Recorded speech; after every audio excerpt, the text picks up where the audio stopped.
Welcome to COASTER-net Uncut. Hello, ladies and gentlemen, and welcome to another episode of COASTER-net Uncut. Now, we've suffered or maybe elated ourselves through this announcement season. The announcement season is over, we think, and it's time to get back to some really good roller coaster discussion. So we thought here on our third anniversary of Uncut 3 years ago, we started this show. Why not bring out a huge topic right now?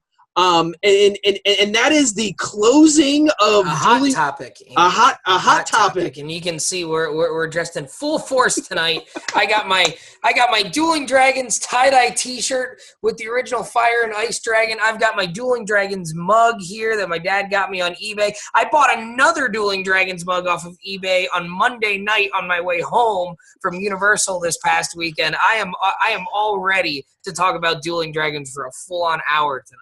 Well, as you've seen on the title of this episode is the tribute and tragedy of Dueling Dragons. So I think we're going to start out with our discussion about talking about what made Dueling Dragons such a great ride, go into some of the engineering behind it, some of the prep work, some of the concepts that what it was supposed to be. Then move into how it changed dramatically when Harry Potter took over, and then how it further changed with policies instituted by Universal, ultimately leading to its destruction this week, which was not a happy event for most coaster enthusiasts. Would you say that, Danny? Yeah, I don't know anyone. I mean, there's... you and I disagree on a lot of things when it comes to this hobby here, and you and I disagree on the placement of a lot of rides and, the execution of a lot of rides, I guess I'll say. Dueling Dragons, and I'm going to call it Dueling Dragons pretty much for the duration of the show tonight. Dueling Dragons was a pair of rides that was, I think it was one of those few rides that almost everyone agreed on was just really, really outstanding. There's some people who say, well, there's better inverts out there. Yeah, I would agree with that. If you took them in a vacuum, I don't think that either one of them were considered. Certainly two of the better ones, in my opinion. But I don't think anyone is out there saying that they were bad rides. I think everyone agreed that they were good rides, even by themselves. The whole dueling aspect, which we'll get into a little bit later, is a topic where some people have some differing opinions, but we'll get into that a little bit later. But it was not a happy time for coaster folks this past weekend. Usually Labor Day weekend is kind of it's the unofficial last weekend of the summer. Everyone's taking these big trips, and it seems like, we did see a handful of coaster people who were down there. We saw an older gentleman in an El Toro shirt that was there, getting rides on the Dragons. So there were people who made special trips to, come scream goodbye, as the billboards all over Orlando said this weekend, to say goodbye to the Dragons. Well, it's interesting that you say all of that, and you say that you're going to call it Dueling Dragons. I actually never experienced Dueling Dragons. I went to Universal. Really? You never rode it before the Potter Overlay? No. So my first trip to Islands of Adventure was when they built Harry Potter. So it was kind of like, it's this weird situation because I've come to almost resent Harry Potter at Universal, seeing what has happened over the last, what is it now, 7 years since 2010 Harry Potter opened. Mm-hmm. I've come to kind of like resent some of this, but at my very first trip, it was really Harry Potter that kind of pushed me over the edge. That I was like, well, Islands of Adventure was always on my list of places I really wanted to go since it opened. I love the Jurassic Park stuff, love the Marvel stuff. Sure. The coasters looked amazing. So it was always a place that I kind of wanted to go, but never had the chance to. And then Harry Potter comes out, and that's really what pushed me over the edge. So it really was Harry Potter that got me to Islands of Adventure for the first time and to Universal in general for the first time. So so the marketing worked, Danny. Well, I don't disagree with that. And at the end of the day, and at the end of the discussion, I don't know that we may agree that I think Harry Potter, to kind of bury the hatchet a little bit, is probably the reason that these are going away. But we're going to talk about that at the end of the show. But the fact that you never experienced the original Dueling Dragons experience, you missed out, my friend. Boy, did you miss out! And it sounds like, talking with you the last few days, you didn't realize that you missed out until we had our little discussion last evening on the phone and decided that we needed to talk about this on the show. Yeah, like I had never realized how immersive of a queue line Dueling Dragons had. Now I kind of knew you had the two giant dragons outside, which were really, really cool from a visual standpoint. But I had really not known how much the inside of the queue line changed. I kind of just assumed that they just took out some pieces and added in some Harry Potter pieces and called it a day. But that could not be further from the truth. And you actually showed me a beautiful website that I've already known of, is Coaster Image. COASTER-net.com, which is that's run by our friend Lord Gonchar there. Yeah. And Coaster, when I was first getting into the coaster enthusiast world, growing up, I started playing, a little bit of backstory on me as we start to get into this whole topic of the queue. I remember there were two websites when I was going through elementary school and then middle school as I started to get interested in the hobby. And the two websites were Coaster Gallery, which is run by Joel Rogers, who is an ACE member and also a listener of Coaster Radio, and then Coaster Image. Were the two websites that I spent lots of time on, just going through pictures of different parks. And, a lot of people ask me, especially a lot of my friends that I go to parks with in the summer, they say, how do you know all this stuff about all these different rides? Well, a lot of the information that I know and a lot of the backstory information came from one of those two websites, just looking at pictures, and every picture had a caption that told you a little bit of a fun fact. And one of the most memorable things going through those two websites was Coaster Image's collection of photos from the queue of Dueling Dragons that told you the story. And I always said to myself, wow, this is really cool. This is a ride that I have to ride. This is something I have to experience. And if you're friends with me on Facebook or you follow me on Twitter or Instagram, you saw that on Monday evening when we flew back, just before we left Orlando, I posted a picture that my parents took of me standing in front of the original Dueling. And I don't know, maybe you'll even put this up as I'm talking about it here. Why not? There's a picture of me standing in front of the original entrance of Dueling Dragons from the year 2006. So this is 13-year-old Danny Miller here, 12 years ago here.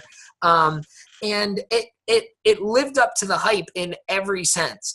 And if you go to the Coaster Image Facebook page, he recently just reshared his album of photos from the original Dueling Dragons queue from 2002. And, there's a lot of photos here. So, we're not going to put them up here on slides. But if you wish to follow along with us, we're going to kind of quickly go through each of those and talk about the original Dueling Dragons story and how it was told through the original queue. Because I contend that the folks who say at least Dragon Challenge, I'll give you that. I'll give you the Dragon Challenge didn't have much of a story. But the people who say that Dueling Dragons was always an unthemed steel roller coaster didn't pay attention to the story when it was originally Dueling Dragons, or they never were there in its original form. Because Dueling Dragons might have had the most in-depth backstory of any ride at Islands of Adventure when it opened. So to kind of get into that, Islands of Adventure opened in 1999, and we had 5 themed lands. We had Marvel Superhero Island, which is, the Marvel superhero brand. Toon Lagoon, which is, your Popeye, characters and whatnot. You had Seuss Landing, which is the story of the writings of Dr. Seuss. You had Jurassic Park, which we all know, the dinosaur theme. And then the Lost Continent was the fifth and final island, if you will.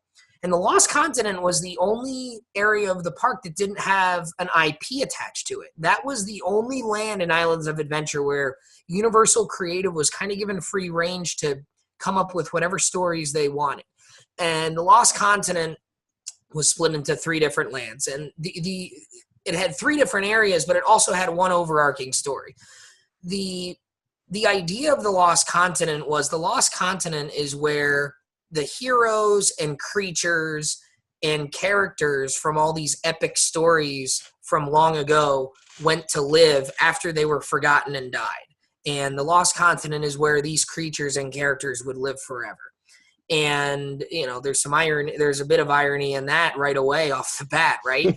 But the Lost Continent was split into 3 separate areas, 2 of which still exist.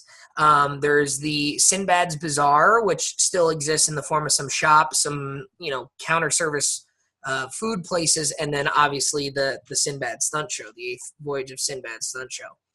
Then you had the Lost City, which is where we find the Mythos restaurant and Poseidon's Fury. And interesting about Poseidon's Fury, that was actually originally supposed to be called Journey to Atlantis, which is kind of funny in itself. I read a blog on the InsideUniversal.net that details a lot of this and has some original concept art. And then the third area was called Merlinwood. And the story of Merlinwood was that it was this, quaint little village, on the edge of the North Woods in an old medieval town. That was kind of the story behind Merlinwood.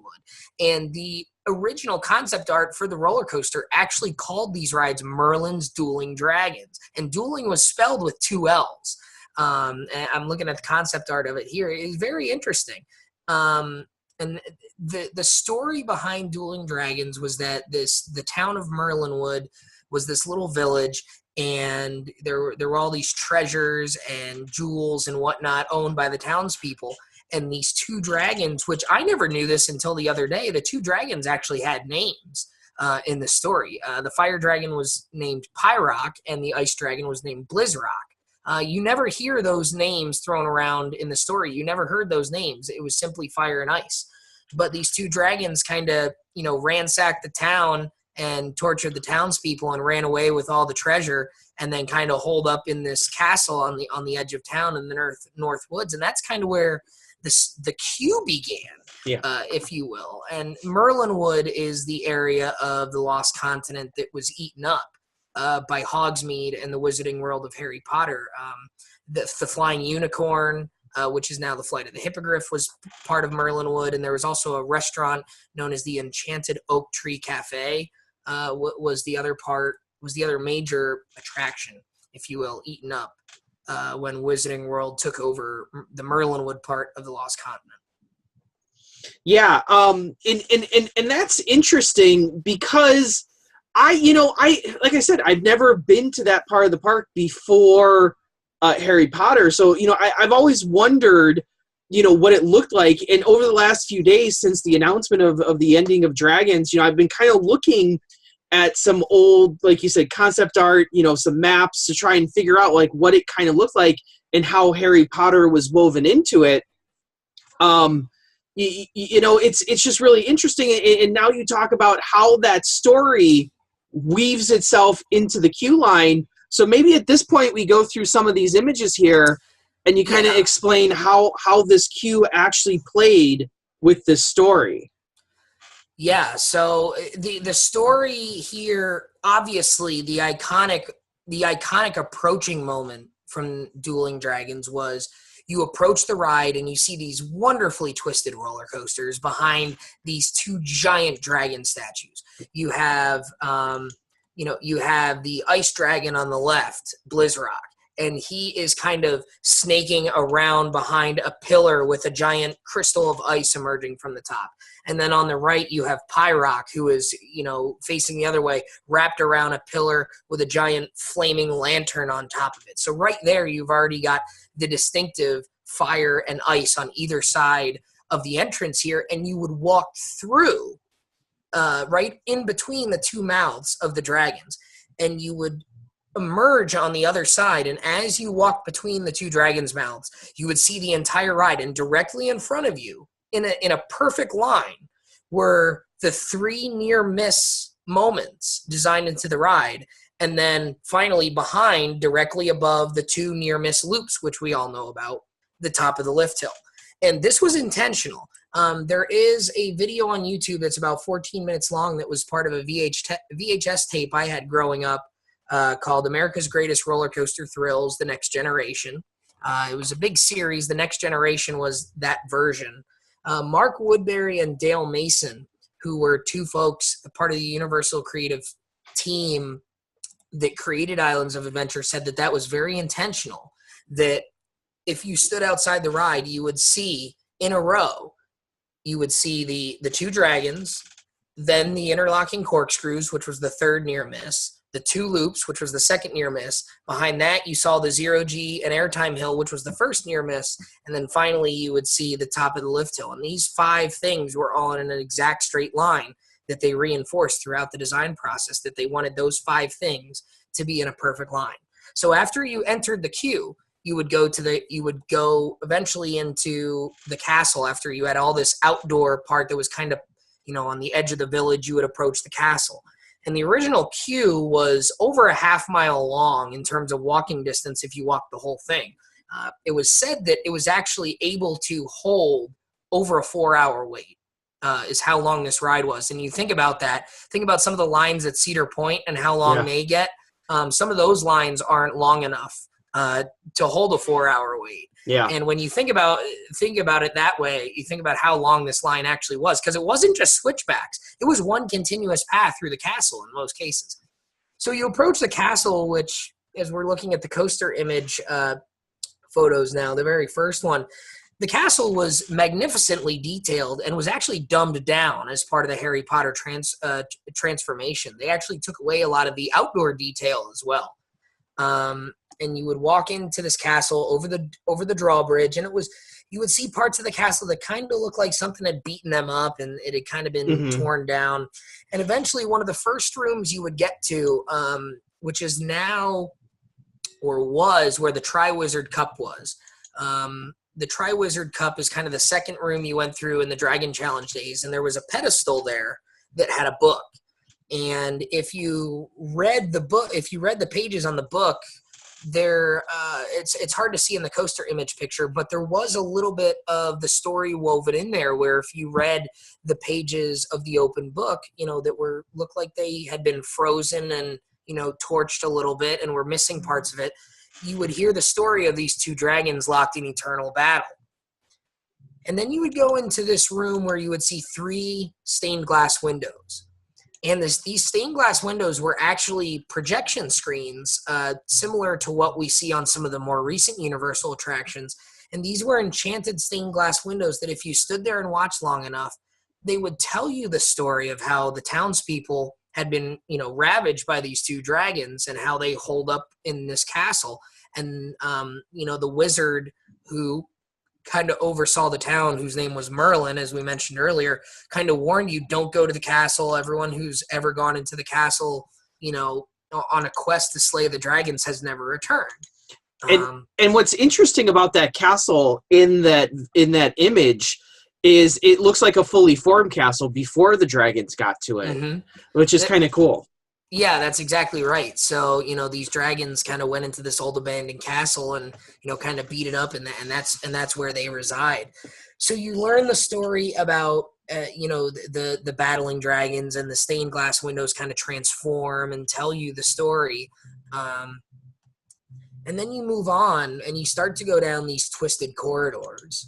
And just the first few images here just show you how much detail was in these walls that is no longer there, and was no longer there when the Harry. It almost seems to me like it was just kind of plastered over. Like if you were to chip away at the walls that are currently there, you would find some of this detail. And eventually you start seeing the victims of the fire dragon kind of, torched and burned and kind of embedded into the wall. and you see knight's armor, and you see different pieces of armor and, different weapons and shields. And some of them have some kind of funny rhymes, which were, as the coaster image captions this here, the corny little rhymes are the only thing about the entire queue that are even remotely questionable. I'll read one of them for you that is my favorite. Sir Ernest of Wessex was quite a man, but burned much faster than he ran. And that's one of my favorite ones. And there were plenty of these other ones. Let's see. Sir Ali entered without his troops. His final words were "oops." So they had some funny little ones. So then you would venture a little bit further into the castle. And then you would start to see the remains of the ice dragon victims. And many people know the biggest room in the queue as Dragon Challenge was what's a lot of people call the candle room. Yeah. It's sort of a darkly lit room with candles around the molding, the roof molding.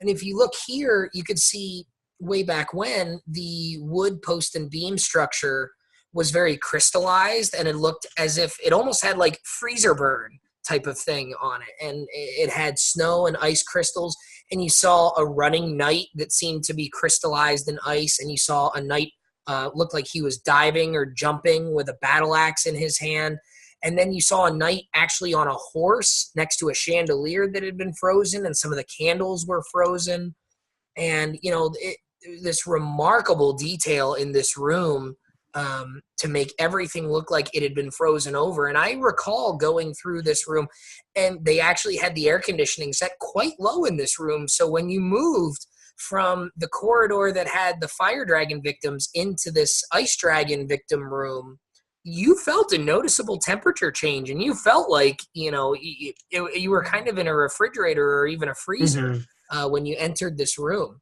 And it was just remarkably detailed. If you're looking at the pictures, you can see the remarkable detail that was in this room. You continue down the corridors, and if you're scrolling through the pictures, you see the damaged roof and the damaged walls, and it looks like some of the rock wall has been dented and is falling apart, and some of the lanterns are bent. And, even the walls look like they have been damaged, as if the dragons had actually been going through this corridor. Mm-hmm. And as you start to approach the ride, you see, more evidence of dead bodies. You see skulls and skeletons and, bones that spell out some more warnings. There is an entire wall that was just completely comprised of human skulls, skulls and skeletons that looked like they were running away from something. There's spider webs. There's more armor. There was a pedestal that was holding a hanging lantern that was a stone pedestal that actually had a skull and then a spine and then a pelvis that were acting as the support structure of this wall that was holding up this hanging lantern. And you pointed that out as something that really stuck out to you. Well, yeah, because having gone through this, queue as Dragon Challenge, like this was a very strange room that it just curves around. Nowadays, people usually just cut right through it because they go under the railing because they don't want to walk around. And I was always like, why is there a curve here? Like, why not put switchbacks? Why not do a squared off thing? Well, it becomes obvious when you see this image that there used to be something in the middle of that curve.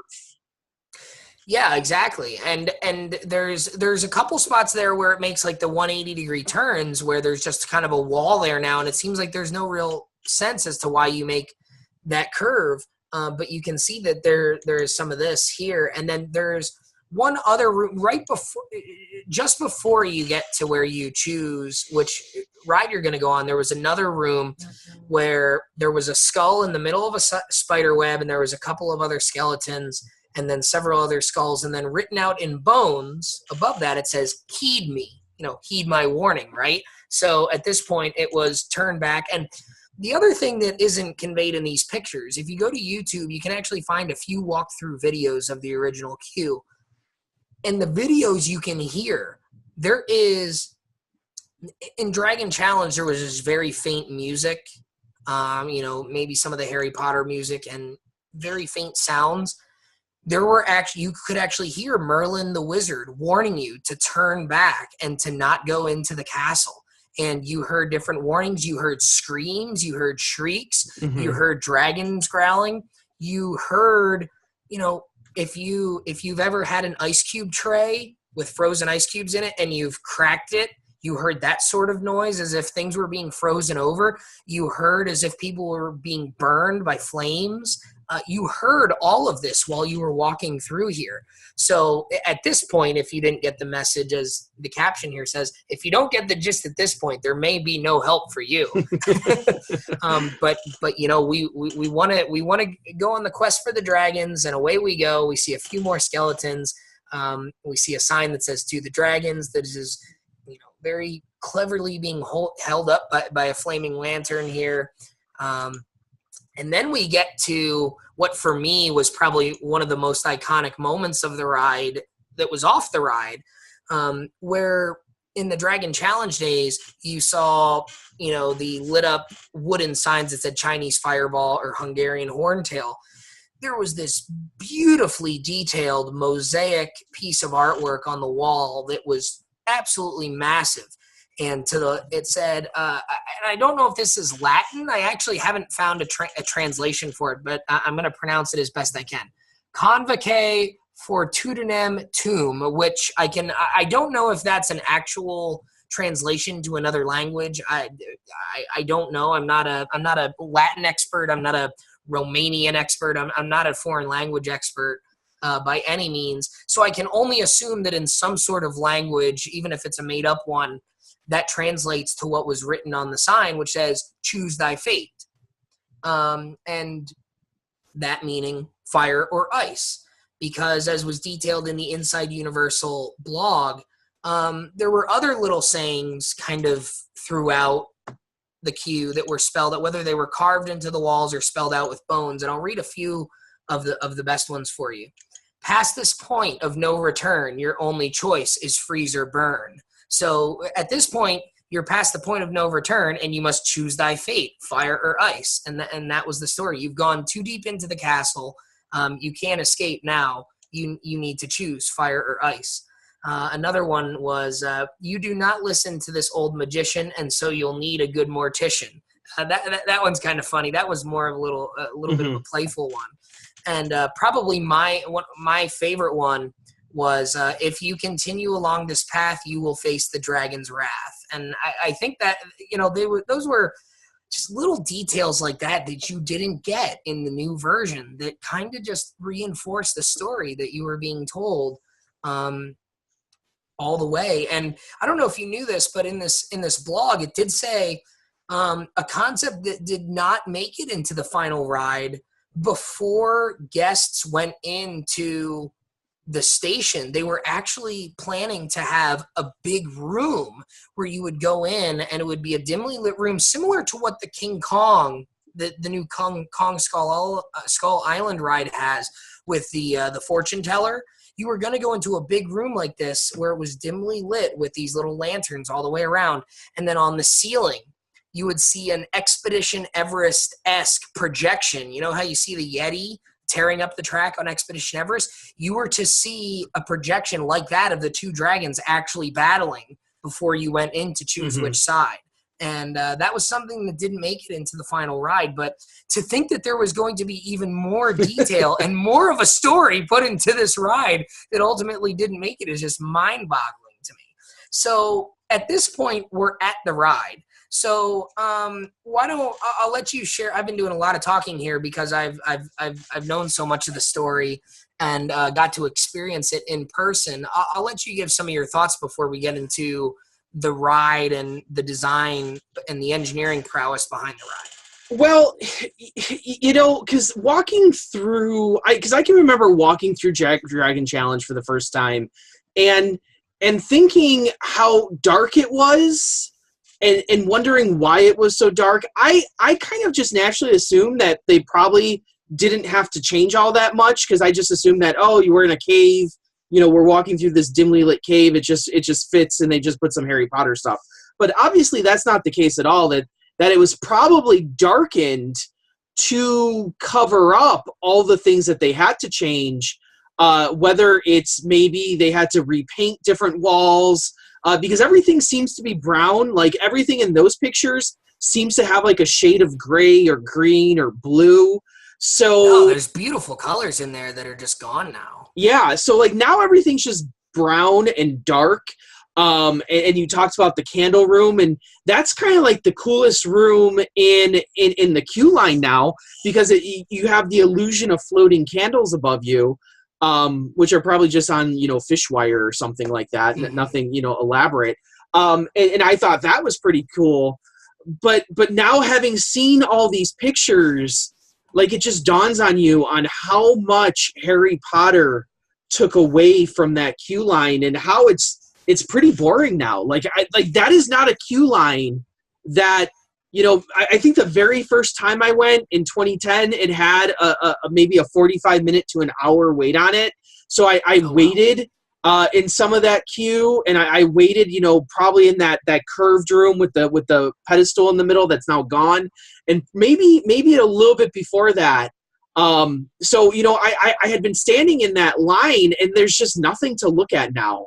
And like you said, that they do have some noises at some parts with like stomping and growling, your standard, like scary noises. But nothing in that queue line now is like, oh, this is something really to look at. Unlike every other Harry Potter ride there, where you have Forbidden Journey that has an amazing queue line. You have Gringotts that the queue line is arguably better than the ride. Yeah. So like this, this seems to be maybe part of the reason that maybe Universal, kind of gave up on this ride maybe long ago. Maybe even, maybe this conversion was a stopgap, because the rumor out there is, and it's never been really confirmed anywhere, but the rumor out there is that J.K. Rowling never liked the Dragon Challenge or even Dueling Dragons. No, they didn't fit her storyline. It didn't fit her storyline. It didn't fit with Hogsmeade. Universal didn't want to give up the rides because they were popular and they were people eaters. And they said, well, we'll overlay all this stuff. We'll take out all of the obvious non-Harry Potter stuff, basically what you call the heart and soul of the ride. Take it all out, put other crap in, and then build a big wall in front of the ride so that you really can't see the roller coaster as you are walking through Hogsmeade. Really, the only part that you could see when it became Dragon Challenge was the dual loops. That was really the only element that you could clearly see while walking through the area. So, to me, and to your point, and I said it before, but there's a lot of people, especially recently since they announced that these, the dragons were going away. There's a lot of people who are saying, I'm okay with them going away because they don't duel anymore. And people say that the heart and soul of the people say the dragons died when they stopped dueling, and that's when the heart and soul disappeared. No. The heart and soul of Dueling Dragons disappeared with Harry Potter, and that's a fact. Yeah, well, here the thing about it is, and I know we're going to talk about the ride experience next a little bit and what made Dragons really good. But me having never experienced that, I did experience the dueling. To be honest with you, I was never enamored with the near misses. I felt that if you were in any other seat besides the front seat, it was kind of like, oh, there's somebody underneath me when you go over or under, there's somebody above me. Or, especially the part where you're coming straight at each other, that effect I felt was really lost on any other row besides the front row. It was a front row experience. But me being a front row guy on an invert, I'm one of the rare ones out there that I prefer the front row on inverts as opposed to the back row. I thought it was cool, but I never thought that was the most important part of the ride, the dueling aspect. I actually really liked both of these rides as inverts separately, because I count them as two separate credits. One of the few racers that I actually count two separate credits for. I actually really liked the experience, and call me silly, but I tended to favor the Hungarian Horntail, which is my belief is the ice, correct? Yep, That's that is so. correct. So that's the ice one, and I don't know what it was. I thought the entire ride has a nice pace to it. I tend to like more. I don't know. I feel like ice maybe has more airtime moments in it, and as you pointed out, that after the dueling went away, there's also the near miss with the castle that you get. I just tended to always favor the Horntail side over the Fireball side. But why don't you maybe talk about some of the, specifics of this roller coaster that made it so good? Yeah, and if you're familiar with the VHS tape or the video that I'm speaking of, the America's Greatest Roller Coaster Thrills, the Next Generation, where they interviewed Mark Woodbury and Dale Mason, it's on YouTube. It's about a 14-minute video, the raw unedited video. In the last 7 minutes of that video, they actually talk specifically about Dueling Dragons. And if you know that video, I'm going to sound a lot like Dale Mason here when I talk about this because he explains it so well. He tells you about how, they had this whole idea of these two coasters, and, even Mark said, all logic would tell you avoid collision at all costs. And, you want to avoid all objects, right? But they did the exact opposite with this ride. They sent these two coasters on a collision course in several locations because that was the story they were trying to tell. It's two dragons flying through the air. And they actually made it, when they did Hulk, they wanted Hulk to be loud. They wanted Hulk to be, very loud and forceful and noticeable. Whereas the dragons, when you're riding through the air on the back of a dragon, it might be quite quiet up in the sky.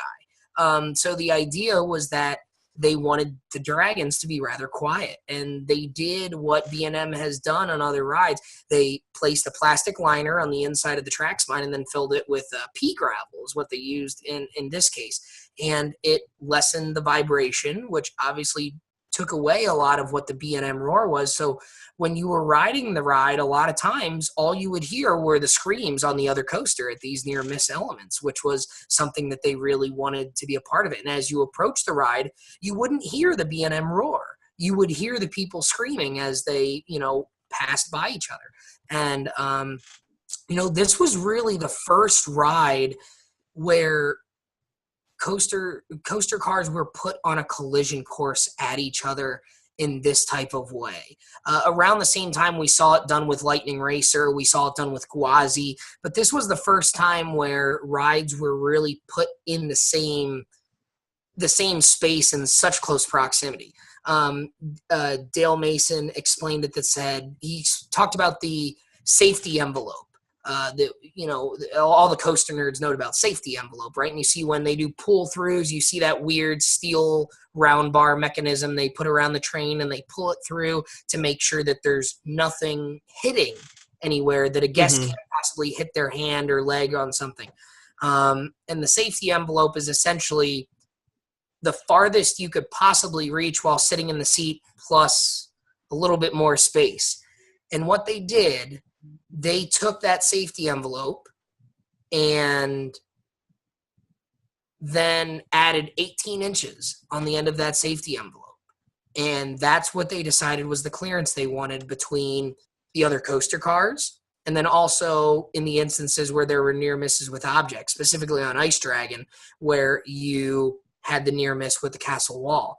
So it was possible when you were on Dueling Dragons, in the dueling moments, you would be as close as 18 inches to another person. And I don't have my tape measure right here, but I do. Oh, Andy's got the tape measure. To think about how close 18 inches is. I mean, that's not very much space when you're going 50 miles an hour and another train is 50 miles per hour in the other direction. And like you said, the dueling loops especially was very much a front seat moment. I always rode Dueling Dragons in the front seat until they stopped dueling, and I've always been a back seat invert guy. So the last several years I've ridden them in the back seat, but in the front seat at those loops, you would see the other train coming at you at basically 100 miles per hour, only to pull up at the last second and come within 18 inches of colliding with another coaster train at 100 miles per hour. And Mark would talk about B&M, and he said how brilliant Walter and Claude were when they were designing not only this ride but Hulk. And they talked about, they met with B&M and they said, "Oh, this is what we want. We want these it's these two dragons. We want them to have these near miss moments and whatnot." And I remember, and they say Walter stopped the meeting once they got through and told them everything they wanted in Hulk and the dragons. And Walter said, "But do you want a good roller coaster?" And he said, "But do you want them to be good coasters?" And that speaks volumes to B&M and their design process, and just how brilliant these guys were. So Universal and B&M, obviously one of the questions is, well, you have these three near miss moments. You have the Fire Dragon does an airtime hill over the 0G roll of the Ice Dragon. Then you've got the dueling loops, and then you've got the interlocking corkscrews at the end. And those rides are spaced out throughout the ride. So when you have people on the trains weigh different amounts, and they're going to go through their courses at different speeds. So how do you ensure that they always meet at those three locations? And Dale described how they did this. They developed a way where, as the coasters went up the lift hill and were dispatched at the same time, they actually developed a weighing mechanism on the lift hill that would weigh the coaster trains. And if you would watch as the coasters were going up the lift hill together, you would actually see the speeds of the lift hill adjust, and you would see the dragons vie for position. And the lighter coaster train would go down the drop first. The heavier one would go over second, because the heavier coaster has more inertia to catch up to the other one over the course of the ride.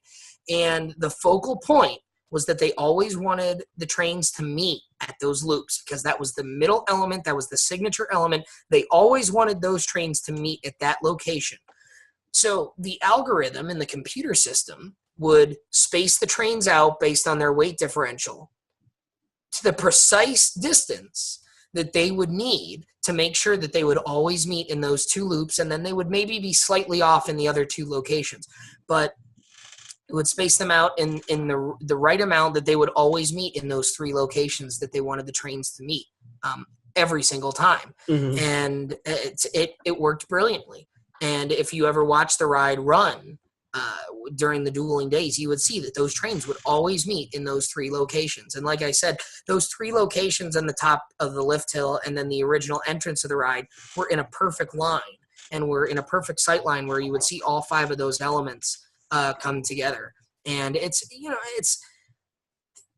when you think about how difficult that would be to do now in 2017, and then you go back 18 years and you say, well, how difficult was that to pull off back then? And how complex of a system and how complex of an algorithm is built into the ride for it to know how to do that and how to do it correctly every single time is just mind-boggling. And maybe it's the engineering side of me that just finds that completely fascinating.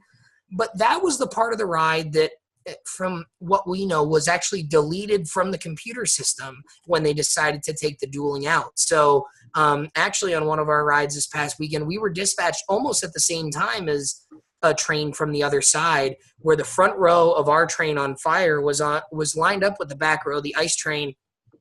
People know if you're on like Fury or Banshee and the train in front isn't at the brake run yet, it slows the lift hill down. That's what happened to us, and it actually spaced us out enough so that we wouldn't have a chance of catching up to the other train. That's what this ride did to both, to synchronize them so that they would meet in unison at those two loops and at the other two locations every single time. And when you think that that was just a built-in part of the ride that the ride would do every single time, it is really fascinating. And that's the part of the ride that went away, that basically didn't allow them to duel again, and would really, from what we understand, would e-stop the ride if they were too close to the point where they might meet up in one of those locations. Well, yeah. So So maybe it's time now to move on from discussing the ride. The last thing before we move on to the other stuff, what I call the nonsense, I think the legacy of Dragons is that not only have we lost 2 fine roller coasters, but there are not many racing coasters left that are steel. The only one that jumps into my mind right now is Gemini. There's Gemini, and then there's that, we always hear about the Battlestar. Right, Battlestar Galactica is kind of like a sort of a modern take on this. We always heard that there would be a King Kong themed Dueling Dragons-esque roller coaster at Universal Dubai Land, which may come up in a few minutes here. Yeah. But now you said you preferred Ice slightly from what you remember, and I think that may be because you were a front seat guy. Yeah. Because Ice Dragon had the near miss with the castle wall that you got in the front seat, and Fire Dragon never really had a near miss quite like that with another object. I would argue that I think Fire Dragon was slightly more intense in terms of the G's, at least in the back seat. Both rides always gave me tremendous what I call jello legs. When you get off the ride and your legs are kind of vibrating a little bit and you're shaking and you feel a little bit wobbly. Both Dragons always gave me great jello legs. On my last rides, actually, I got jello hip.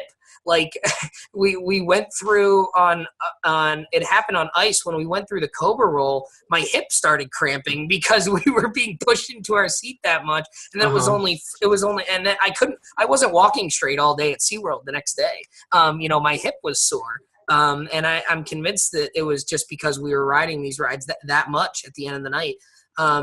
Ice Dragon had the tremendous zero gravity roll, which, people talk about the zero G roll on Patriot as being one of the really good ones. Mm-hmm. I think Ice from Dueling Dragons had the best zero G roll of any B&M invert, because not only did you get the floating sensation, you got a lot of the lateral sensation too, because you came up to it and took it with such a high speed. And then you had the Cobra roll with the near miss, which had tremendous snap. The Cobra roll on Ice is very, very Raptor-esque. It's very, very Alpengeist-esque. It has a lot of snap to it. It has a lot of force to it. Silver Bullet doesn't have nearly the snap in its Cobra roll that Ice Dragon did. It very, very forceful. And then of course you have the loop and the corkscrew, which were both very forceful. And then Fire had. Hold on, I have to back up to Ice for a second. Who the hell, you got to think about the sequence of these rides for a second, and just how, when you look at them in a vacuum, how strange these 2 rides by themselves were. Who puts an egg turn after the first drop of an inverted coaster? Ice Dragon had a 95-foot drop and then didn't even go into an inversion. It went into an overbank turn and then went into a zero G roll, a Cobra roll, and then the vertical loop. The vertical loops were at the end of the ride. And then in the same vein, Fire Dragon started off with an Immelman and then an airtime hill. Who ever thought to do that, right? And the floater airtime on Fire's airtime hill, and then the yank you got, at least in the backseat going down the drop, was outstanding, because I think the 2 best elements on the 2 rides are the Cobra roll on Ice, and then the second inversion on Fire Dragon, which was the only time B&M ever did this, to my knowledge, and it's what they call the wraparound Immelman. And it was very similar to your typical Immelman that they had as the first inversion. But the airtime on Fire Dragon, it lifted you out of your seat, and then you got the good yank in the back, and it set you up for the second half of that ride, because the second half of Fire was nothing but positive G-forces. You went into this wraparound Immelman, which if you take your normal Immelman and then you tilted it on its side, that's what it did. So it came up at an angle, similar to what Hydra does in its dive loop. And then instead of coming out and going back in the direction it came, it went into a downward helix that wrapped around the Immelman. And so not only do you get the positive G-forces from going through this Immelman, You don't go into a drop after that. You went into an overbanked helix that wrapped around, so you're still getting pushed into your seat. It's like a 6-second element here, and then you hit that flat bit, and then you get thrown into the vertical loop, then into an overbanked turn, and then you get thrown into 2 corkscrews to end the ride. The second half of Fire Dragon is probably the most intense sequence of any invert, at least built up until Banshee, maybe the ending of Banshee with the Batwing, the loop, and then the overbank turn, maybe. But I still think that that Immelman into the loop, into the corkscrew sequence on Fire Dragon is one of the most brilliantly executed sequences on any inverted coaster ever built. So I think I preferred Fire Dragon ever so slightly. I ranked them right next to each other, and I think it kind of depended on your mood and what kind of dynamic you were looking for. Were you looking for more of a visual Were you looking for more of a visual experience because you got that on Ice Dragon a little bit more, or were you looking for more of a dynamic experience and a forceful experience? I think you got that a little bit more on Fire. So given all things considered, I think I would take Fire Dragon ever so slightly. But as far as I'm concerned, flip a coin, heads is fire, tails is ice. I'd be happy either way. Yeah. So like we get into the beginning of the end of Dueling Dragons, and that started with a number of different lawsuits that came against Universal, where people claimed that objects had flown from various places and had struck people on the ride. So because of all these near misses, because of all, like we said, the 18 inches, people had claimed, I think the first one was that a gentleman claimed that he lost an eye because of an object that flew into his... Like a coin or something that he claimed hit him. Yeah, so, and then other claims started happening after that. That we saw at least one more, if not more, that we may have not have heard of, because down in Orlando they tend to bury stories like that. These just became very high profile, and what eventually happened was Universal decided that they were going to stop dueling the rides, which irritated a whole bunch of people. That people said that dragons died on that day. I don't know if I would go that far to say that dragons died on that day. I think it hurt the overall ride experience, especially for those that had become accustomed to that ride experience, that now you're getting somewhat of a lesser experience after that. And then I think that the part that went even further, because we know, we've heard the J.K. Rowling stuff with the wall to hide it, but I think the part that went even further is just a few years ago, they installed the metal detectors. And those metal detectors, you know what? I'll be honest, it's a pain to go through those things. It is. And being that the ride is hidden, being that you have to go to the lockers, being that they were, acting, like the secret police at the entrances, yelling and hounding people for stuff in their pockets, it became an unenjoyable experience that you felt like you were going through TSA to get on a roller coaster. Yeah. And I would prefer the TSA experience over the Universal experience, because at least TSA, they're usually not screaming at you the whole time, because these people just, the last time I was there, it was rudeness from the beginning of the ride all the way through the security with the metal detectors, and it was stupid. So and the logic there was with the metal detectors is, what we've heard for years was, well, now that the metal detectors and you can't have anything in your pockets anyway, why not make them dual again? Because loose articles becomes a non-issue. But I think that goes back to the theory and the reports that part of the computer system was physically deleted, and they physically could not reinstate that without completely reprogramming the ride, which I think, I think when the metal detectors went in and they didn't go back to dueling the ride, I think that was when it became clear.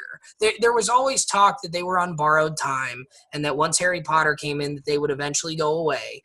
But once they stopped dueling, and then the metal detectors came in and they didn't reinstate the dueling aspect of the ride. I think that was when everybody kind of figured that the ride was on borrowed time, and it would only be a matter of time before they went away completely.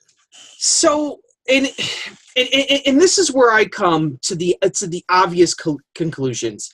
Over the past few months, we've heard a lot of things out there about why Dragon Challenge ultimately closed, and it ranged from I should say it started with this concept of what we'll call metal fatigue, that somehow Dragons, which is a buzzword right now with the whole Ohio State Fair thing. That's a term that a lot of people like to throw around without actually knowing what it means.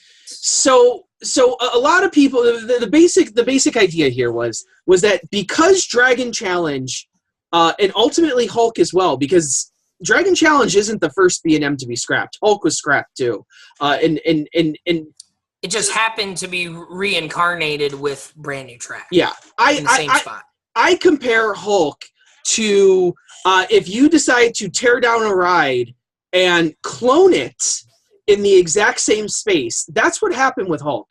That the only pieces of old Hulk that are left that we know for sure is the launch hill, because that was not done by B&M. So they probably did not, and that was probably the most expensive part of the ride too, to have to rebuild. So why would you rebuild that? The track within the station, because it was not exposed to the elements or anything, is probably still in pretty good condition.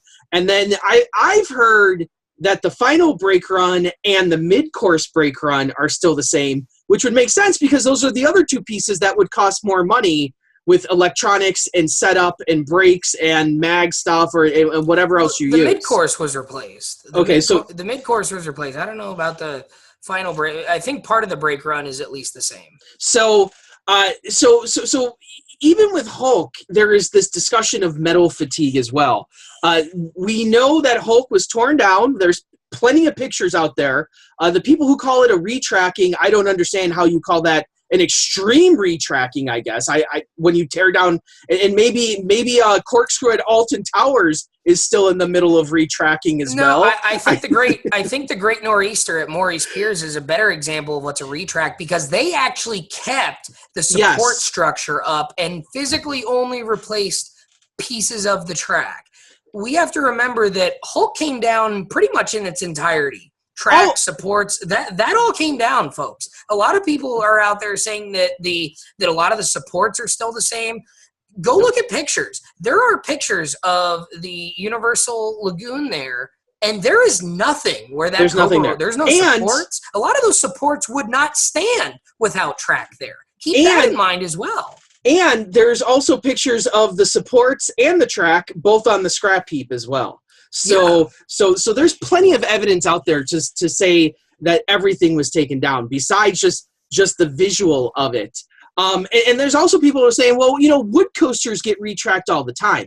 Yeah, but they don't get retracked. They don't get torn down to nothing. And certainly not like this. We know that Voyage's Spaghetti Bowl had, maybe like I think like an 800-foot section of it that was completely torn down and rebuilt. We know that the Lake Compound's Wildcat this year had portions of it rebuilt, but this ride was essentially completely torn down and then completely rebuilt anew. Now, whether or not it's a new roller coaster credit, I think that's a completely different discussion. We're not discussing whether or not Hulk is a new credit or not. That's not what we're discussing here, because that's a different discussion that Andy and I have talked about. Yeah. And I think we disagree on it, but I think we agree with each other's perspective based on how we count roller coasters. Yeah. We're not debating here whether or not Hulk is a new roller coaster. We're saying that the Hulk that opened last year is new track, new supports, is a new structure. It is a new roller coaster. Yeah. It may not be a new roller coaster credit to you, and that's fine. I have no problems with that. But to say that it is the same structure is factually incorrect. Yeah. Now some people say, so the reason why we're talking about Hulk is it leads us to Dragons, essentially. So some people say that the reason Hulk was taken down was because of this metal fatigue, that because these rides, both Dragons and Hulk, run 365 days a year. They never go down for maintenance, that the track was in such disrepair that it could not run anymore. We've run numbers on this, and if you want a show of numbers, we can give you a show of numbers. But essentially what that means, that if you were to buy this reasoning, that Hulk has run too much and Dragons has run too much, Kumba, which also runs, which only goes down for about a month or two each year, that it just came off of its month-long revision. Kumba is a lot older than Dragons and significantly older than Hulk as well. So if you count up the total number of cycles, Kumba is either right at that number, because you never know for sure. You never know what the exact number is. Sure. Is either right at that number or will quickly approach it within the next few years.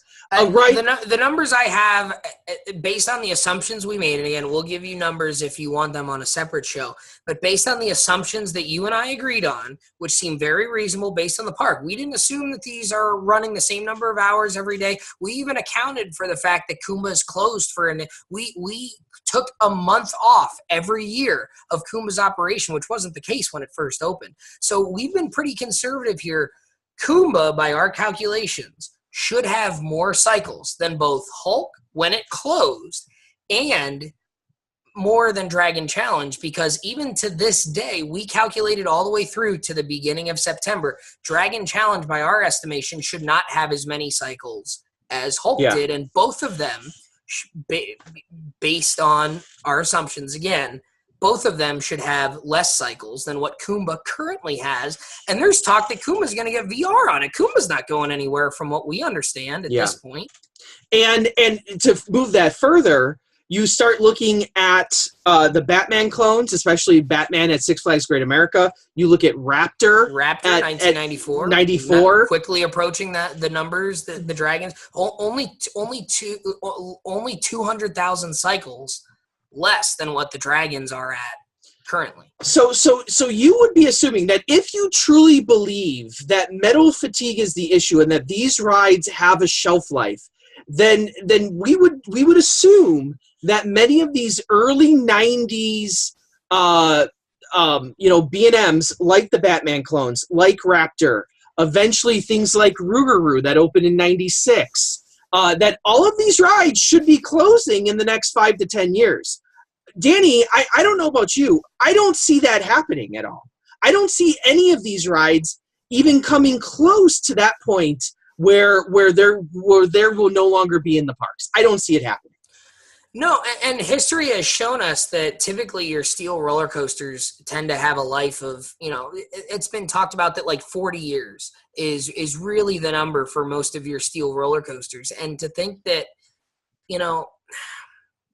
18 years of full round-the-clock operation on Dragon Challenge, that I don't think that equates to 40 years of seasonal operation. Our numbers show that it doesn't, because we're showing that those numbers are, we assume that Raptor, which has been around for, if we do the math here, Raptor's been around for 23 years.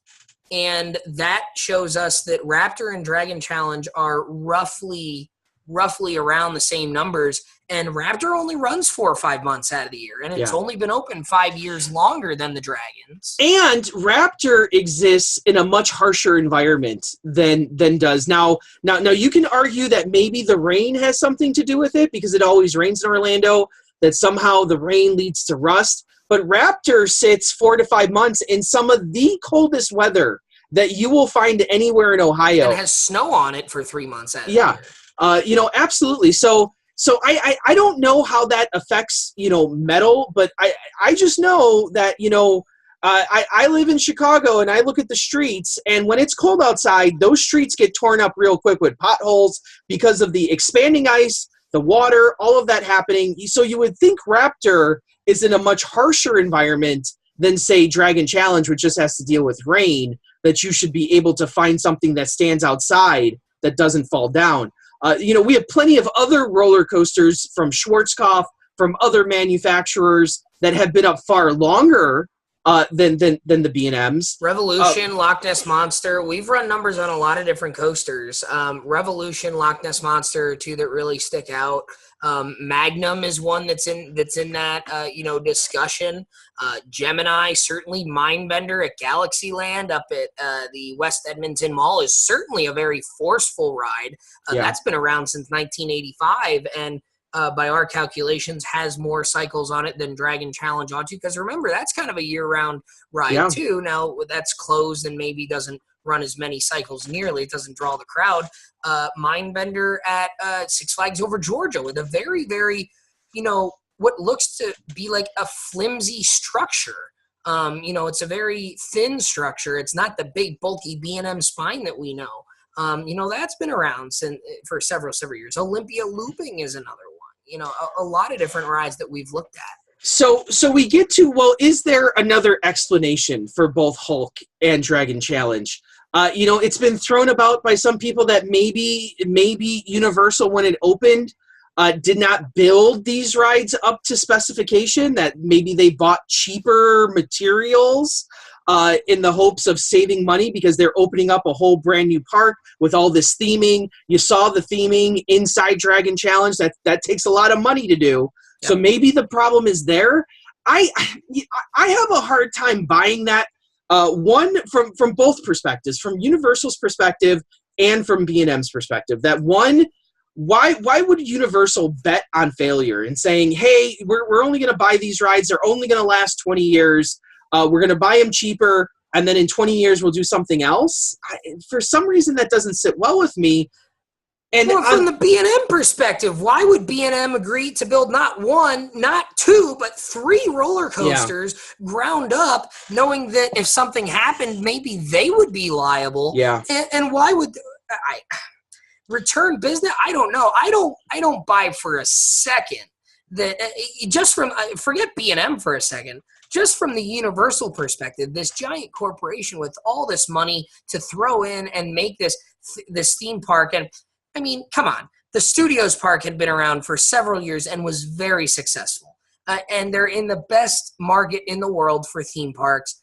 I can't imagine that Universal would have said, we don't know if this park is going to be successful, so let's design this ride for 10 to 15 to 20 years. I don't buy that for 1 second. I don't care what anyone says. I don't believe that for a second that is how they design these rides. And personally, I buy it even less from the B&M side, because why would you put out an inferior product knowing it's an inferior product? I have a hard time buying that side of it. Well, and I'm sorry to save a few $million, because honestly, what are we talking here? The actual ride itself probably costs about 35 million, and that's in today's dollars if you wanted to build that. So by using inferior material, what are you going to save? $5 to $10 million? That's going to break your bank on that type of project? I find that hard to believe. Yeah, I don't know. I don't buy that. And to be fair, there's a lot of people who said, well, if you listen to them and you ride them, you can tell they're in bad shape. Bullshit. Because I just rode them on their second to last day of operation. They were butter smooth. They were quiet as a mouse, and there's no visual evidence of deterioration. There's no audio evidence of deterioration.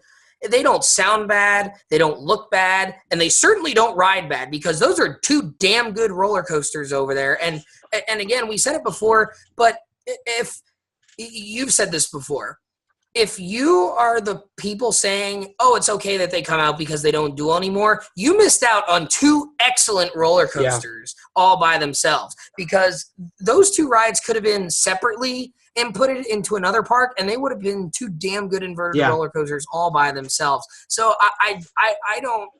That's the first option there. And if you look at the Hulk track, like, there are plenty of pictures of the Hulk track on the scrap heap. You can look at it, and I'll tell you what, Danny, I'm no engineer, but it doesn't look like it's all that deteriorating to me. The rails still look like they're in the same shape that they've always been in. You look at the sides, There's a little rust here and there, but you're going to expect that. They don't look like they're rusted out like we've seen on other fair rides that, when we've seen pictures of it. They don't look like they're in any different shape than what, a 20-year-old piece of steel would look like. And to bring up another point here, people say, well, Hulk was really, really rough.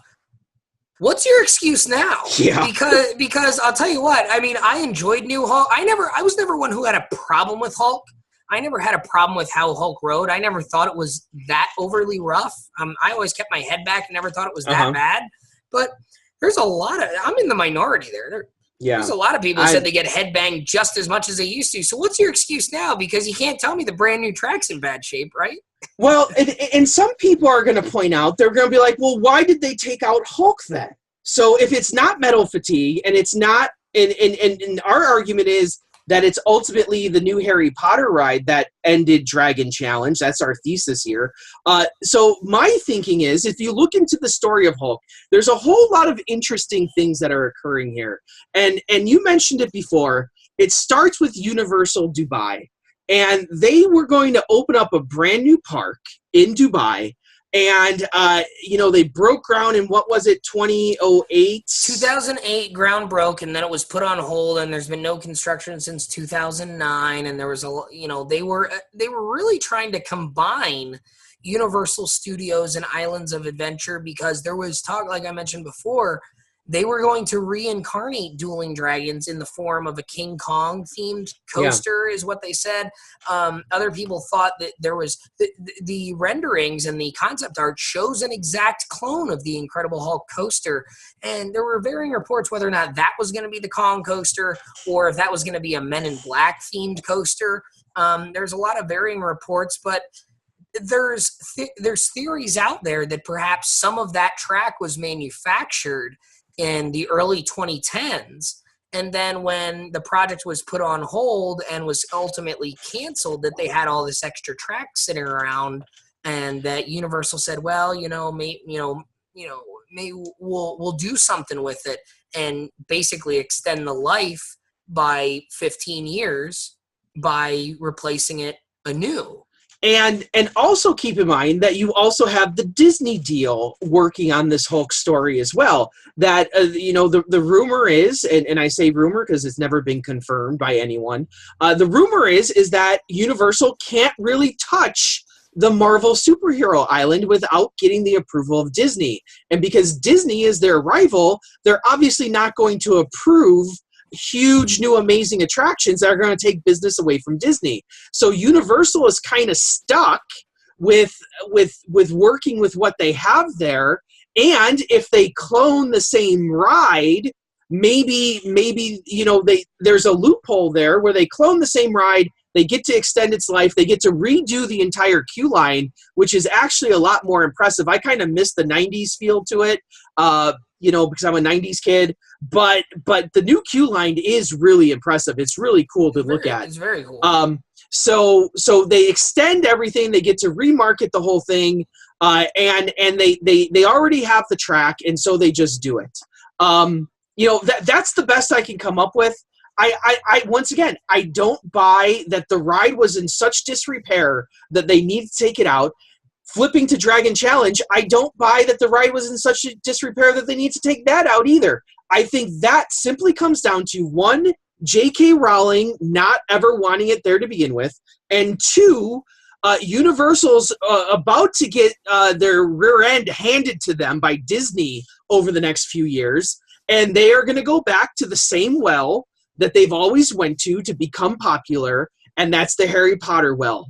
And they think that by building a new Harry Potter attraction, it's going to generate more interest and more ticket sales than Dragon Challenge is. Because Dragon Challenge, honestly, since all the changes that have occurred, Dragon Challenge has been maybe a 5 to 6 car wait at most on most days. It does not hold the line anymore. It's not moving the turnstiles. So I think that becomes the major reason why Dragon Challenge is leaving Islands of Adventure, is not because of metal fatigue, not because of anything else, but simply because it's not generating the interest that it used to, and Universal sees more money in a Harry Potter attraction. Whether that is true or untrue, whether that will happen, I don't know, but that's what they see. That they've always gone to Harry Potter, and Harry Potter has always generated the ticket sales. Yeah, and again, if the argument you're going to make is the dragons are going away because there's less interest in them and there's more interest in Harry Potter and the IP associated with that and all the characters and anything, that's fine. I'm not going to disagree with you at all there, because at the end of the day, Dragon Challenge is not attached to the Harry Potter brand. They make a weak attempt to attach it by doing the Chinese fireball and the Hungarian horntail, of a very small portion of the story in the Harry Potter story arc being attached to the ride to make it fit. I understand that completely. But I think a lot of the backlash comes from the fact that you had these two really great roller coasters with such a great story to start, and then you got rid of the story, but you still had the good roller coasters. So, again, like I said, the people who say that Dueling Dragons was always an unthemed steel roller coaster never knew the story, never paid attention to the story, or never got to experience the story. And if you never got to go and experience the story in the original form, then I feel bad that you didn't get to experience, because it was an amazing experience. And that's fine. But to say that it was always an unthemed steel roller coaster and never had a story is simply not true. Now, in its newer form, in the Dragon Challenge form, I would tend to agree with you that it was an unthemed steel roller coaster. It didn't have a story. It didn't have the background that it originally did. But you still had two really, really, really good roller coasters in a complex that, quite honestly, doesn't have a lot of roller coasters. You have a lot of dark rides. You have a lot of screens. You have Hulk. You have the dragons. You have Revenge of the Mummy, which is an excellent roller coaster, and in a lot of arguments might be the best ride in the Universal Orlando complex, because you've got a really good roller coaster with amazing practical sets, a couple of screens here and there, but you've got you've got a really cool story. I ignore the fact that you're supposed to be on a movie set and just pretend like I'm actually going into the Mummy's tomb. That's fine. I do, that's fine. But Revenge of the Mummy is an outstanding attraction and might be my favorite at the complex. But you know what? Even in the Dragon Challenge days, when it didn't have the in-depth story, sometimes you just got to get on a roller coaster. I love the immersive dark rides. I love Transformers. I love Spider-Man. I love Forbidden Journey. I love Tower of Terror. I always was really, really fond of Poseidon's Fury. Even though it was a walkthrough, I thought it was really neat and different and something you didn't see a whole lot of places. But you know what? You can look at a screen and, what I know you always say this, there's only so many times Electro can jump on the car and electrocute before it kind of gets old. And there's only so many times that you can stab Megatron in the back with the Allspark, and that becomes a new and different experience. But you know what? Every single time I rode Dueling Dragons, it felt like, I always say how I wish I could ride a roller coaster for the very first time one more time, because riding a new roller coaster for the first time is something you only get to do once. And it's a very exciting experience, especially when you've traveled as much as we have. When you get to ride a coaster for the first time, it's exciting. Yeah. And it's something we don't get to do very often anymore, quite honestly.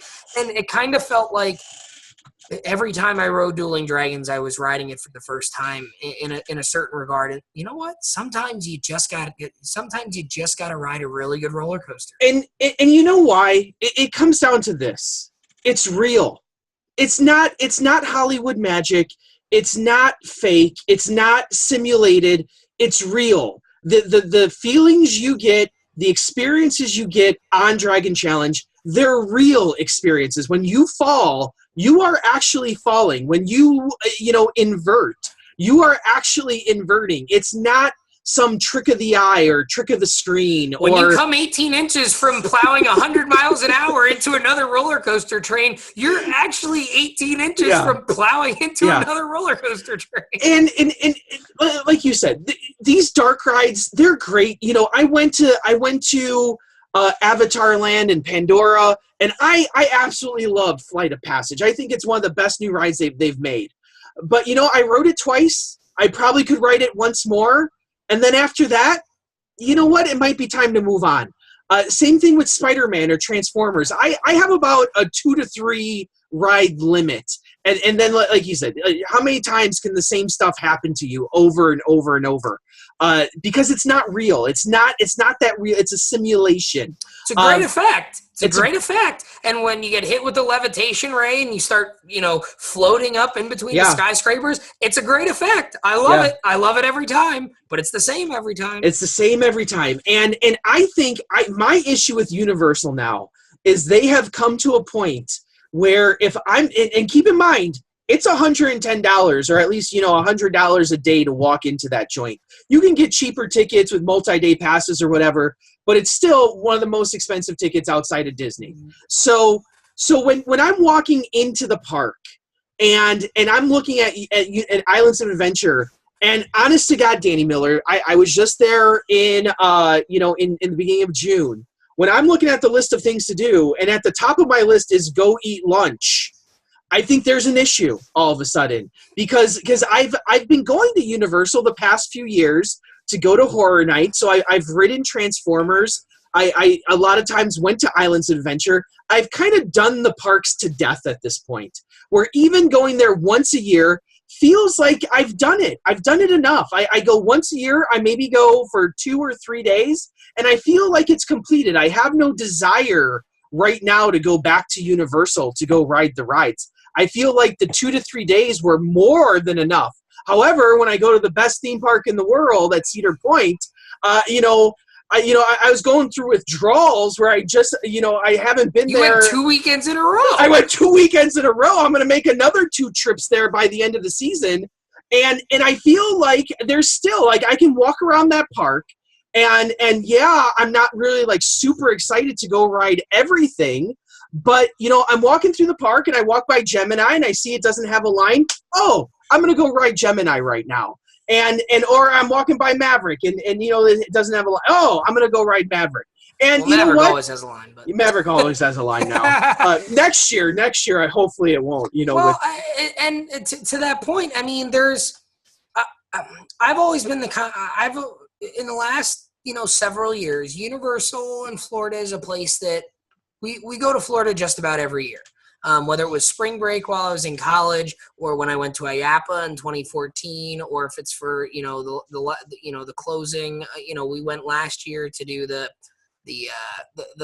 haunt preview at Hallow Scream in Tampa. We didn't go to Universal last year though, but we go to Florida pretty much every year. And last year we had 2 days because we just had a weekend because I just wanted to take the one vacation day to travel back on Monday. We had a Saturday and a Sunday. And I said, what do I want to do? I said, well, we could go to Universal for a day. We could do the Busch Gardens Tampa haunt thing. And then we miss out on, we could still do Fun Spot, but then what do we miss out on? Well, we miss out on Disney and SeaWorld. We don't want to go to Disney because there's more stuff coming to Disney still. And, we had just been there recently and not a whole lot of new stuff. And Universal, we looked at Universal and said, well, what's new at Universal since we were there in late 2014? And it was the Kong ride. And we said, well, that we've heard enough bad things that doesn't interest us, and everything else is kind of the same. So we can wait till the next trip. And we went down this time because we wanted to.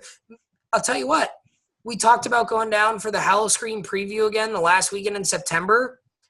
We wouldn't have gone down to Florida Labor Day weekend if the Dragons weren't closing. We wouldn't have had a reason to go to Universal if we didn't want to.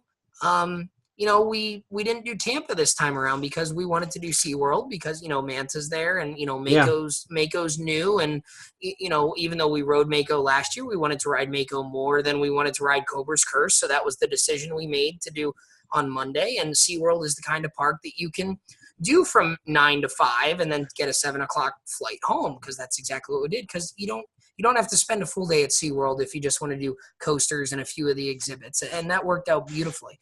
But you don't feel compelled to go. You feel compelled like you need to go to Cedar Point every year in this hobby, or you need to go to a ride like Voyage or a ride like Fury 325, and you want to ride that ride every year. Whereas if you don't go to Universal, you say, well, that ride's not going to be different next year, or that's not going to be different in 5 years. It's going to be the exact same ride. Well, yeah, and the problem is that I feel bad now being here on September 6th of 2017. And when I went to Universal, I didn't always go on Dragon Challenge because of the hassle, because of the headache of going through the metal detectors. And as much as the queue line was a benefit to the ride when it opened, it's now that much of a drawback because you're like, I got to walk half a mile to get to the damn rides. And it's just a headache and a half. And that's Universal's fault. That's Universal's fault from the very beginning.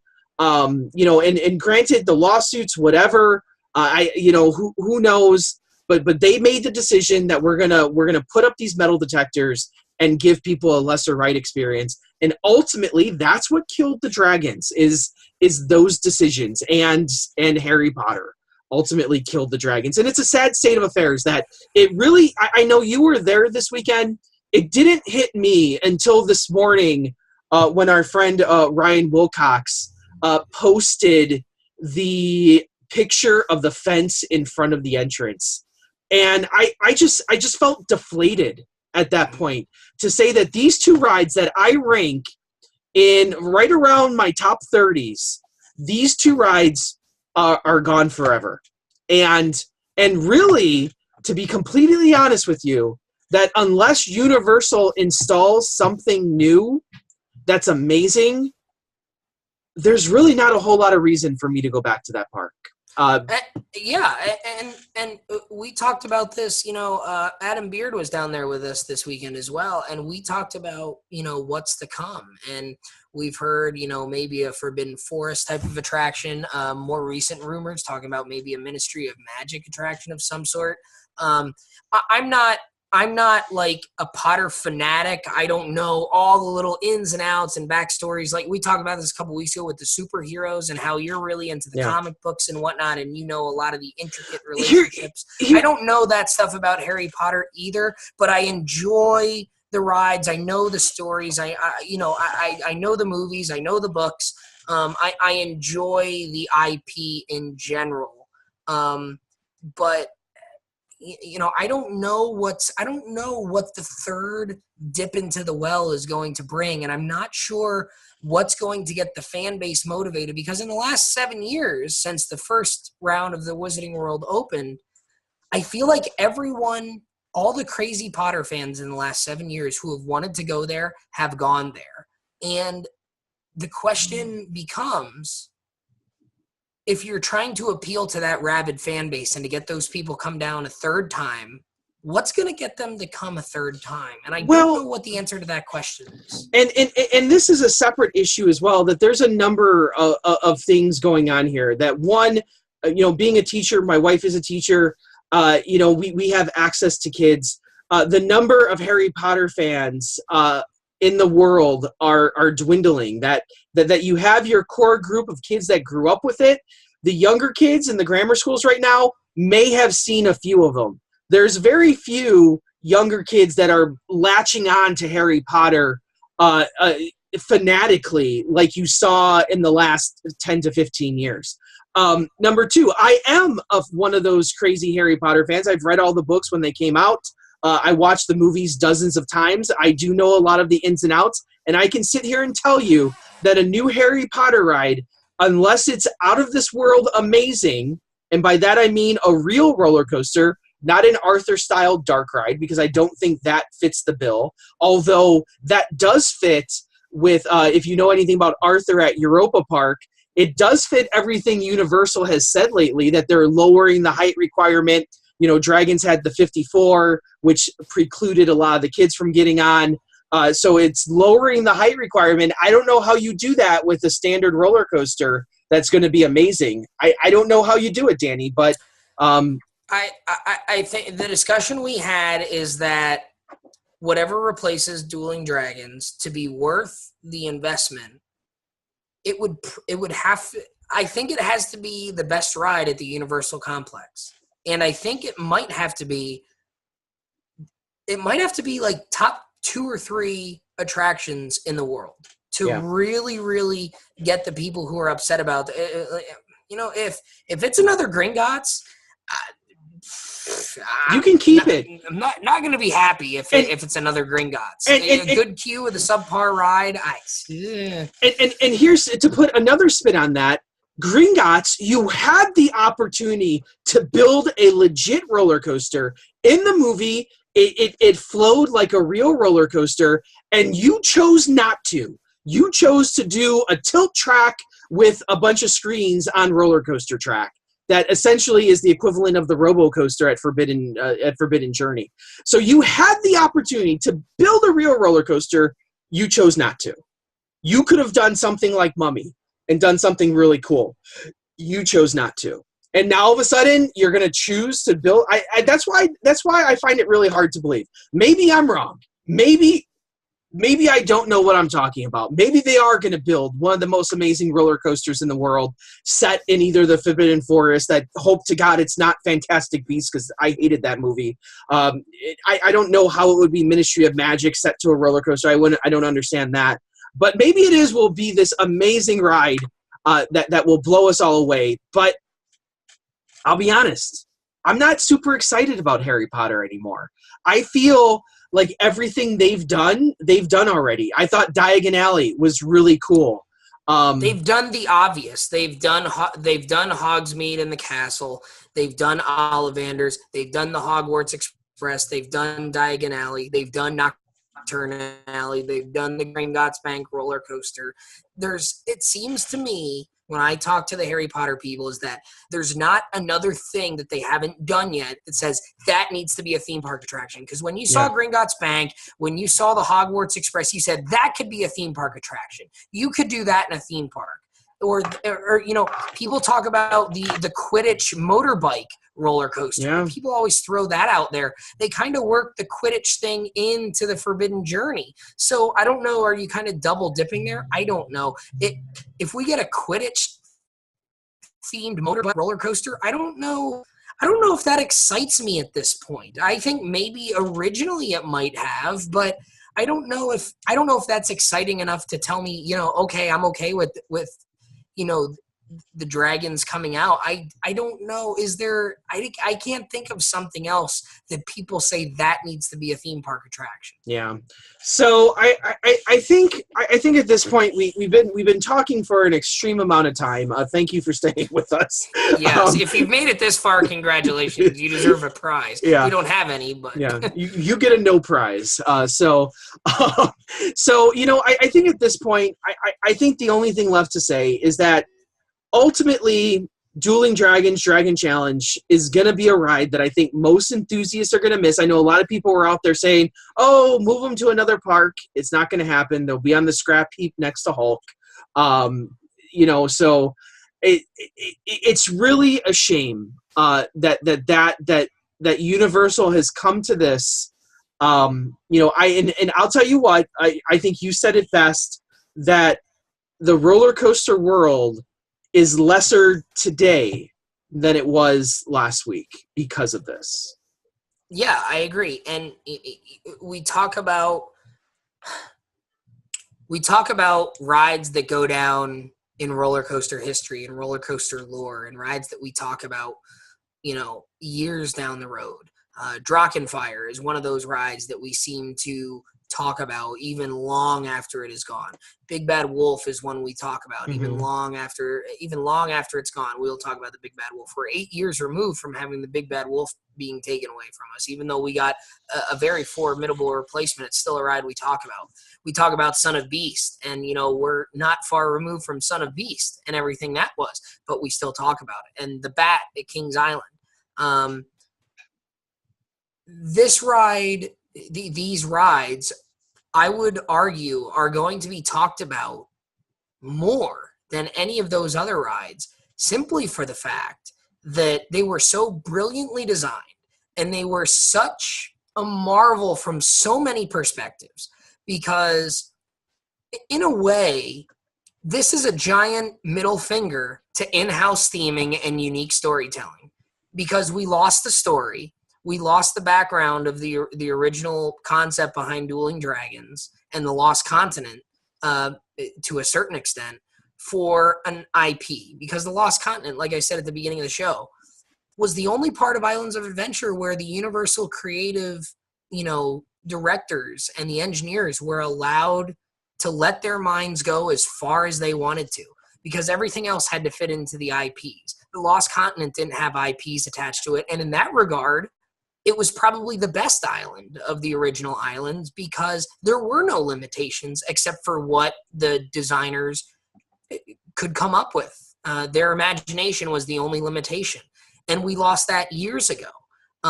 So, like I said, I think the heart and soul of Dueling Dragons died when we lost that story, and we essentially got given that giant finger to unique storytelling and in-house theming, which we haven't really seen. Everything we see is, IPs. And, there's a huge focus on branding. In the late 90s and early 2000s, it was all about, you could create a story. And, we saw with Verbolten, they created a story. But we see with Six Flags, it's all about branding, and it's all about the intellectual properties attached to the rides. And now with Universal, it's all about this brand, this Harry Potter brand. And we've just cast aside letting the creative people at Universal, who have proven that they can do outstanding things when given only the limitations of their own imaginations, they can do incredible things. And it seems as if there's a cap put on it, and that they're not allowed to fully understand and realize what we could get. So in that regard, it's a sad day.